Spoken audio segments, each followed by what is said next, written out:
मोहतरम जनाब नदीम रबेरा साहब जी।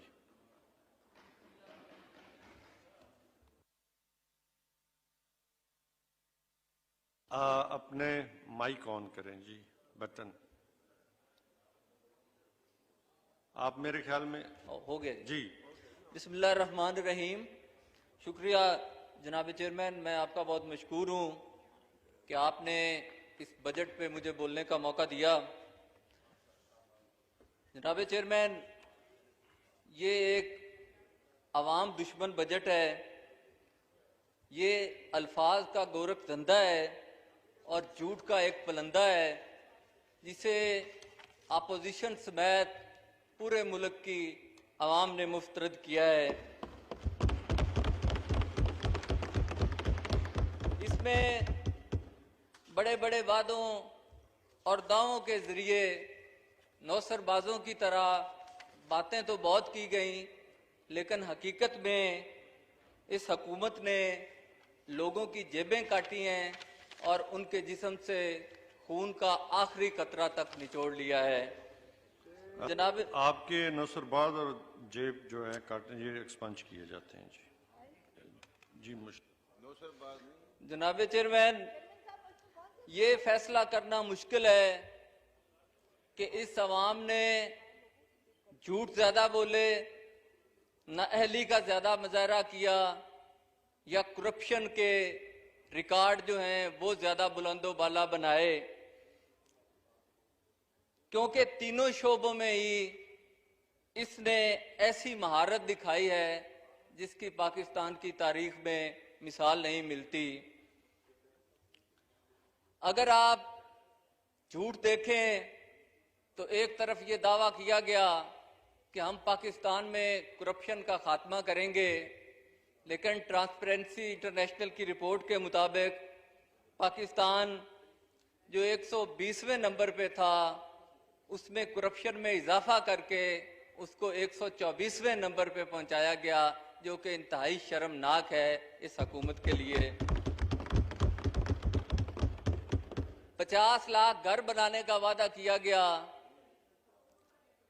लेकिन इस मुल्क की मईशत का हाल ये किया है कि अगर गवर्नमेंट के बनाए हुए घरों को निकाल दें, तमाम पाकिस्तान में बनने वाले घरों को भी उसमें शुमार कर लिया जाए, तो वो भी 50 लाख घर छोड़ के 5000 घर भी नहीं बनते, क्योंकि इन्होंने गरीबों को मुफलसी की लकीर से नीचे तक पहुंचा दिया है और उनके लिए 2 वक्त की रोटी मुश्किल कर दिया है। घर तो उनके लिए बहुत दूर की बात है। इसी हुकूमत के झूठे दावों में 350 डैम थे जिनका नामो निशान नहीं है कहीं, और पूरे पाकिस्तान की अवाम पूछती है कि आपने वो वादे क्यों किए जिनकी तकमील आपसे जो मुमकिन नहीं थी। जनाब स्पीकर, इस हुकूमत ने कर्जे पे बड़ा डंडोरा पीटा कि हम कर्ज नहीं लेंगे, हम खुदकुशी कर लेंगे, लेकिन इसी हुकूमत ने पाकिस्तान की तारीख का 52% कर्जा 13,000 अरब जो है वो इस हुकूमत ने कर्ज लिया, जो कि इंतहाई शर्मनाक है। इसी हुकूमत ने दावा किया कि मुफ्त के माजी में हुकूमतों की पॉलिसी ठीक नहीं थी। असल में अगर पाकिस्तान की तारीख बदलनी है, पाकिस्तान की मईशत को बेहतर करना है, तो यहाँ पे मईशत की बुनियाद अंडों, कट्टों और भंग पे होनी चाहिए। तो आज मैं ये सवाल पूछता हूँ कि इस बजट में ये नहीं बताया गया कि इन तीनों प्रोजेक्ट से, जो कि पीटीआई की गवर्नमेंट के मेगा प्रोजेक्ट थे, कितना मुनाफा हासिल हुआ है और बजट के कौन से डॉक्यूमेंट्स में उसे शो किया गया है। जनाब स्पीकर, अगर आप नाअहली की बात करें, यहाँ पे बातें बहुत की जाती हैं लेकिन फैक्ट्स बहुत मुख्तलिफ हैं। यहाँ पे जितने भी वुज़रा ने तकरीरें की, उन्होंने रियासत मदीना जैसे अल्फाज इस्तेमाल करके लोगों को जज्बाती करने की कोशिश ज़रूर की, लेकिन हकायक बिल्कुल बरअक्स हैं। इस हुकूमत को 120 रुपए पे डॉलर मिला, जो इनकी नाअहली की वजह से 167 रुपए तक गया। इस हुकूमत को तरक्की की शरह 5.8 पर मिली, जो से ये अपने पहले साल में अपनी नाअहली की वजह से 2.9, फिर -5 और अब ये 3.9 का दावा इस तरह से कर रहे हैं कि जैसे 10% का दावा किया जा रहा है। लेकिन हकीकत ये है कि इनका ये दावा मानने के लिए भी कोई तैयार नहीं है, क्योंकि गरीब से गरीब तर हुए हैं और लोगों के लिए एक वक्त की रोटी जो है वो भी मसला बन चुकी है। फीकस आमदनी जो 1566 डॉलर थी, उसको ये 1433 डॉलर पे ले गए। महंगाई की शरह जो मुस्लिम लीग नून के दौर में 3.9% थी, उसको ये 11% तक ले गए। और ख़ास तौर पे बुनियादी ज़रूरत की जो चीज़ें थी, जिनमें आटा, घी, चीनी, दालें शामिल हैं, वो उनकी कीमतें आसमानों तक पहुंचाई और उनमें तकरीबन 80% तक इजाफा हुआ, जो इस हुकूमत की माशी पॉलिसी का नाकामी का मुंह बोलता सबूत है।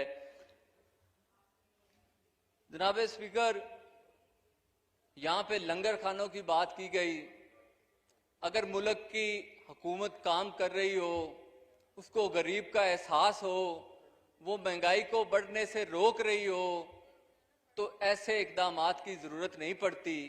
लेकिन इस हुकूमत को क्योंकि अपनी कारकर्दगी का पता था कि 35 लाख लोग थे जो गुर्बत की लकीर के नीचे थे, और मुस्लिम लीग नून ने अपने दौर में ये कोशिश की कि उनकी ज़िंदगी में भी बेहतरी लाई जाए और उनको ऊपर लेके जाया जाए। लेकिन इस नाअहल हुकूमत ने 2 करोड़ से ज़ायद लोगों को गुर्बत की लकीर से नीचे पहुंचा दिया।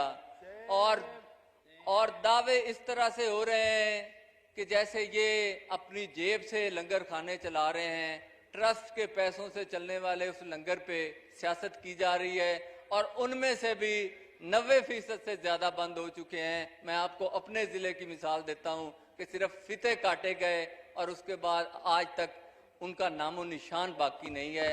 उनके बिजली के बिल जो हैं वो लोगों की मिन्नतें की जाती थी कि इसका बिजली का कोई बिल दे दे, लेकिन बिल ना होने की वजह से उनकी बिजली भी बंद हुई और आज गरीबों पे उनके दरवाजे भी बंद हो चुके हैं।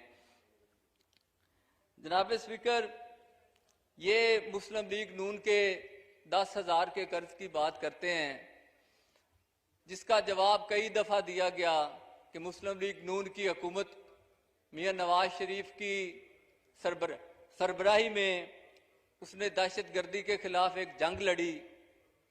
उसने पाकिस्तान को अंधेरों से निकाल के उजालों में लेके आई।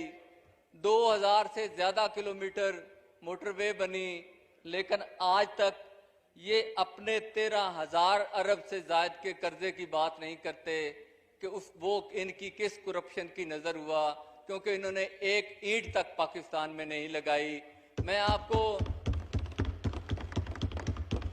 अपने ज़िले की मिसाल देता हूँ कि हमारा एक उकाड़ा ननकाना को मिलाने के लिए रावी पे ब्रिज बनाया गया, जिसे सैयद वाला ब्रिज कहते हैं। उसकी सिर्फ 2 किलोमीटर सड़क बाकी थी। वो एडीपी में भी शामिल थी, लेकिन पिछले 3 साल से उस पर एक ईंट नहीं लगी और उसका काम मुकम्मल नहीं हो सका। जो मुल्तान लाहौर मोटरवे थी, उसके सर्विस एरिया तक जो है ये नाअहल और नाकाम हुकूमत जो है वो तामीर नहीं कर सकी। अब मैं थोड़ी सी ज़राअत के हवाले से बात करना चाहूँगा।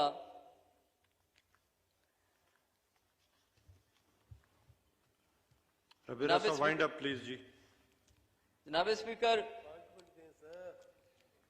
ज़राअत को तबाही और बर्बादी की तरफ धकेला गया।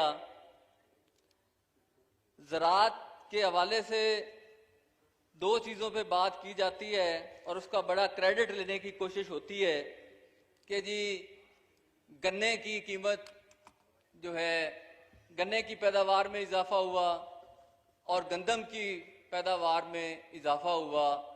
जनाब स्पीकर, इस अवाम ने इस पैदावार को क्या करना है कि जिससे आपका आटा 30 रुपए से 80 रुपए किलो पर पहुंच गया और चीनी 52 रुपए से 120 रुपए तक पहुंच गई। ये इस हुकूमत की बहुत बड़ी नाकामी है। और ये जो माफिया था, इसको वजीर आजम हाउस और वजीर आला हाउस से सपोर्ट मिली और इन्होंने इजाजत दी कि उसको एक्सपोर्ट किया जाए और उसके जरिए फिर बहुत सारे माफियाज को नवाजा गया। इसके बरअक्स बाकी आप अगर तमाम चीजों को देखें तो ज़राअत में नुमायां कमी आई है।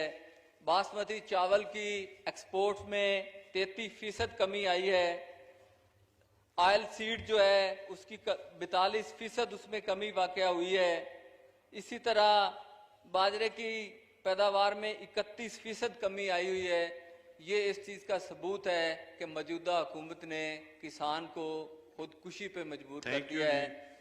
जनाब स्पीकर, मैं आखिर में सिर्फ ये कहूँगा कि पाकिस्तान की अगर तरक्की हम चाहते हैं और पाकिस्तान को हम दोबारा